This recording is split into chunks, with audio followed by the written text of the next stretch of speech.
Let's be clear. 1.15 lakh crores directly into the accounts of the farmers. Cash in the hands of people.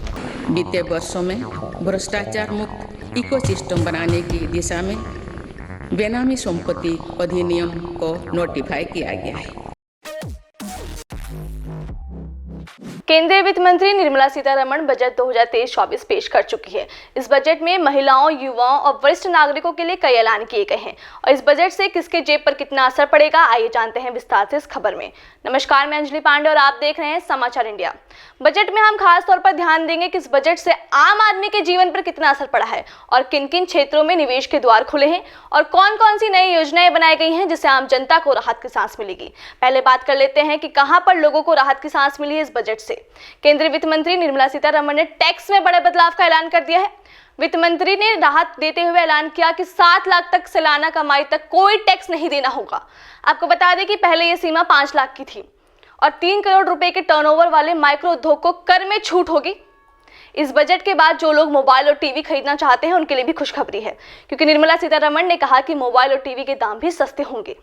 प्रयोगशालाओं में निर्मित hero का बढ़ावा देने के लिए सीमा शुल्क में छूट है और किचन में इस्तेमाल होने वाली सामानों पर छूट है, जैसे कि हींग, कोको बीन्स, मिथाइल अल्कोहल, सिरका एसिड। अब जान लेते हैं कि वो कौन सी चीजें महंगी हुई हैं जिससे आम जनता की जेब पर भारी असर पड़ सकता है। उनके नाम है सीक्रेट पर आकस्मिकता शुल्क 16% बढ़ाया गया है। सोने के बार से बने आभूषण पर कस्टम ड्यूटी में इजाफा हुआ है। किचन में इस्तेमाल होने वाले इलेक्ट्रॉनिक चिमनी पर कस्टम ड्यूटी 7.5% से बढ़ाकर 15% की गई है। कंपाउंड रबड़ पर बेसिक इंपोर्ट ड्यूटी 10% से बढ़ाकर 25% की गई है।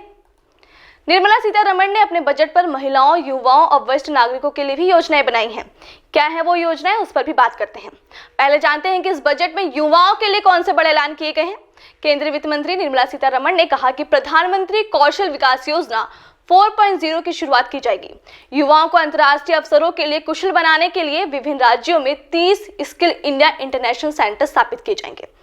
उन्होंने कहा कि 740 एकलव्य मॉडल आवासीय विद्यालय के लिए अगले 3 वर्षों में 38,000 शिक्षकों और सहायक कर्मचारियों की भर्ती की जाएगी। इससे बेरोजगारी में कमी आएगी और रोजगार के नए अवसर मिलेंगे। 3 वर्षों में 47 लाख युवाओं को सहायता प्रदान करने के लिए अखिल भारतीय राष्ट्रीय शिशुता योजना के तहत प्रत्यक्ष लाभ हस्तांतरण शुरू किया जाएगा। बात करते हैं महिला सम्मान बचत पत्र योजना की शुरुआत की। इस योजना के तहत महिलाओं को 2 लाख की बचत पर 7.5% का ब्याज मिलेगा। तो वहीं वरिष्ठ नागरिकों के ऐलान में निर्मला सीतारमण ने कहा कि वरिष्ठ नागरिकों के खाता में स्कीम की सीमा 4.5 लाख से 9 लाख की जाएगी। इस योजना में आदिवासी छात्रों के लिए भी बड़े ऐलान किए गए हैं। निर्मला सीतारमण ने कहा कि अगले 3 वर्षों में सरकार आदिवासी छात्रों को समर्थन देने वाले 740 एकलव्य मॉडल स्कूल के लिए 38,800 शिक्षकों और सहायकों के कर्मचारियों की नियुक्ति करेगी। इस बजट सत्र में कुछ योजनाएं बनाई गई हैं, जैसे कि वैकल्पिक उद्योग को बढ़ावा देने के लिए पीएम प्रणाम योजना। इस योजना में गोवर्धन स्कीम के तहत 500 नए संयंत्रों की स्थापना की जाएगी। तो वहीं व्यावसायिक प्रतिष्ठानों के लिए पैन को लेकर नया ऐलान किया गया है। केंद्रीय वित्त मंत्री निर्मला सीतारमण ने कहा कि आवश्यक व्यावसायिक प्रतिष्ठानों के लिए स्थायी खाता संख्या रखने के लिए पैन का उपयोग निर्दिष्ट सरकारी एजेंसियों के सभी डिजिटल सिस्टम के लिए एक सामान्य पहचानकर्ता के रूप में काम किया जाएगा। पीएम आवास योजना पर फंड बढ़ाने का ऐलान भी बजट सत्र में किया गया है। पीएम आवास योजना के परिवार को 66% बढ़ाकर 79 करोड़ किया जा रहा है। जनजातीय समूह के लिए पीएमपीबीटीजी विकास मिशन शुरू हो रहा है। इस मिशन के तहत जनजातीय समूह के सामाजिक आर्थिक स्थिति में सुधार के लिए ये मिशन शुरू किया जा रहा है, ताकि पीबीटीजी बस्तियों को मूलभूत सुविधाएं दी जा सके। अगले 3 सालों में योजना को लागू करने के लिए 15 करोड़ रुपए उपलब्ध कराए जाएंगे। आपको बता दें कि इस बजट में रेलवे को अब तक का सबसे बड़ा आवंटन मिला है। निर्मला सीतारमण ने कहा कि बजट में रेलवे के लिए 2.40 लाख करोड़ रुपए के पूंजीगत परिवार को प्रावधान किया गया है। यह अब तक का सबसे बड़ा आवंटन है। ये 2013-14 में दिए गए आवंटन से 9 गुना ज्यादा है। खाद्यान्न और बंदरगाहों को जोड़ने पर विशेष ध्यान दिया गया है। 15 अतिरिक्त एयरपोर्ट, हेलीपैड, वाटर एड्रो को नवीकरण किया जाएगा, ताकि क्षेत्रीय कनेक्टिविटी को बढ़ावा दिया जा सके। अब बात करते हैं उन विषय पर जिस पर इस बजट में निवेश की बात की गई हो। केंद्रीय वित्त मंत्री निर्मला सीतारमण ने कहा कि 2014 में स्थापित मौजूदा 157 मेडिकल कॉलेज के साथ संस्थान 157 नए नर्सिंग कॉलेज स्थापित किए जाएंगे। साथ ही भारत में आर्टिफिशियल इंटेलिजेंस के लिए 3 अधिकृत संस्थानों की स्थापना भी की जाएगी।